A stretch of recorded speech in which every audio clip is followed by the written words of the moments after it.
Current ఛార్జీలు పెంచినటువంటి current ఛార్జీలను తక్షణమే తగ్గించాలని మన అధ్యక్షులు గారి పిలుపు మేరకు ఈరోజు ఇక్కడ ధర్నా కార్యక్రమం అనేది చేపట్టడం జరిగింది. నిరుపేదలు, కూలీ చేసుకున్నటువంటి వారు కూడా ఈరోజు వందల్లో వేలల్లో కూడా కరెంటు బిల్లులు కట్టుచున్నటువంటి విషయం మీకందరికీ తెలిసినటువంటి విషయమే. తెలుగుదేశం పార్టీ ముఖ్యమంత్రి చంద్రబాబు నాయుడు కూటమి ప్రభుత్వం వారు ఎన్నికల మేనిఫెస్టో నందు ఎస్సీ ఎస్టీలకు ఉచిత కరెంట్ ఇస్తామని, మేము అధికారంలోకి వస్తే కరెంటు ఛార్జీలు తగ్గిస్తామని, పెంచమని ఊరు వాడ డప్పు వాయిద్యాలతో ప్రచారం చేయడం జరిగింది. కానీ అధికారం చేపట్టి 6 నెలలు గడవకనే 15,000 కోట్ల రూపాయలు ఈ ప్రజలపై విద్యుత్ ఛార్జీలు పెంచడం జరిగింది.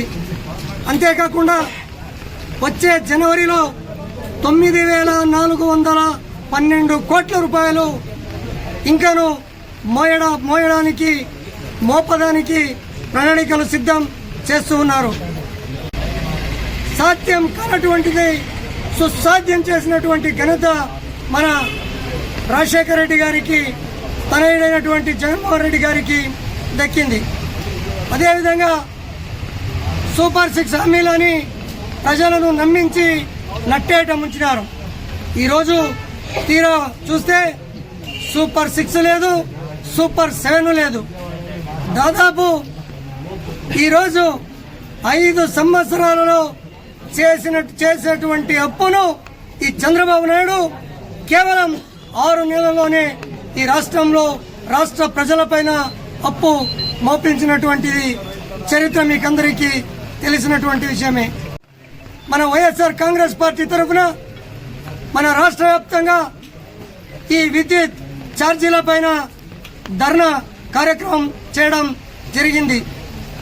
ఇప్పటికైనా మీరు ఆలోచన చేసి ప్రజలపైన భారం మోపకుండా విద్యుత్ ఛార్జీలను పెంచకుండా తగ్గించాలని మేము ఈరోజు ఈ విద్యుత్ కార్యాలయం ధర్నా చేయడం జరిగింది.